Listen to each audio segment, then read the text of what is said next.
Secretary Turner, thanks for the great job you're doing, and I was so pleased to see that HUD announced in November changes to the Continuum of Care program, the largest federal homelessness program. Under President Trump and your leadership, we can now finally move away from the failed housing first methodology, instead focusing on actually solving the homelessness crisis in our country. Since the inception of Housing First over a decade ago, homelessness, as you know, has only increased, with data showing it reached an all-time high in 2024. That's why for multiple Congresses, I've introduced the Housing Plus Act that expands the toolbox at our disposal to address homelessness and introduces an all-of-the-above approach. Specifically, my bill prohibits HUD from restricting COC funds to providers that provide wraparound services. And I appreciated your story about your uncle and how what he needed was not a free apartment. What he needed was wraparound services, such as sober living or job requirements, and expanding the universe to include faith-based organizations that really love people and do a good job. Do you agree that instead of using a one-size-fits-all approach to homelessness, we should expand the type of providers that can not only help individuals get off the streets, but also ensure that they have positive long-term outcomes? Yes, sir, I do agree.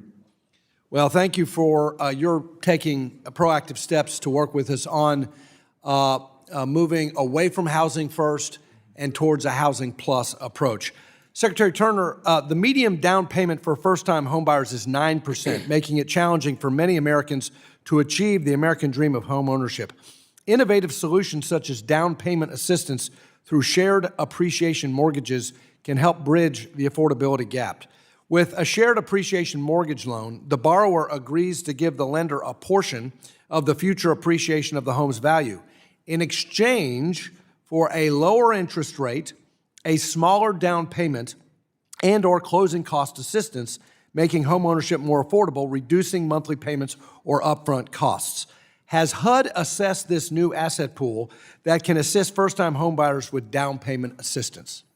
Yes, sir. Thank you, Congressman. As you said, and I've alluded to, there's many ideas, as you know, that are out there. We see the president and others taking bold steps to bring down housing affordability.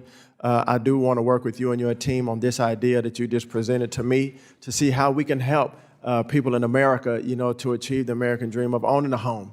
And so I do look forward to working with you on that. And also I want to circle back on your continuum of care, your heart for that, for not just housing people, but to provide wraparound services for people. My heart is that we don't have more homeless people. My heart is that we get people off the streets, get them treated, get them transformed, and to live a life of self-independence and sustainability. Our faith groups around the country are the ones that have been doing the work for decades, long before the government was helping in homelessness. And so we want to expand that and bring people to the table, like our faith-based groups and others, that are actually bringing results for our homelessness. Well, thank you so much. And I just, for the life of me, don't understand why we can't get more bipartisan support for this idea of expanding the tools in our toolbox.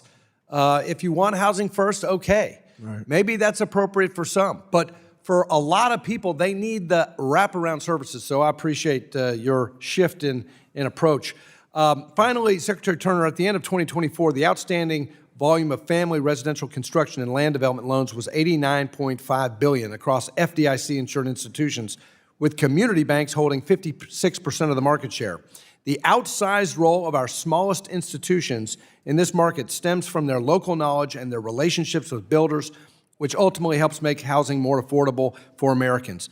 But overly burdensome regulations on our smallest banks stifle their ability to make construction loans in their communities. That's why Chairman Hill and I have introduced the Main Street Act to right-size regulations so our community banks can focus on stimulating the local economy and the housing market and help Americans achieve the goal of home ownership.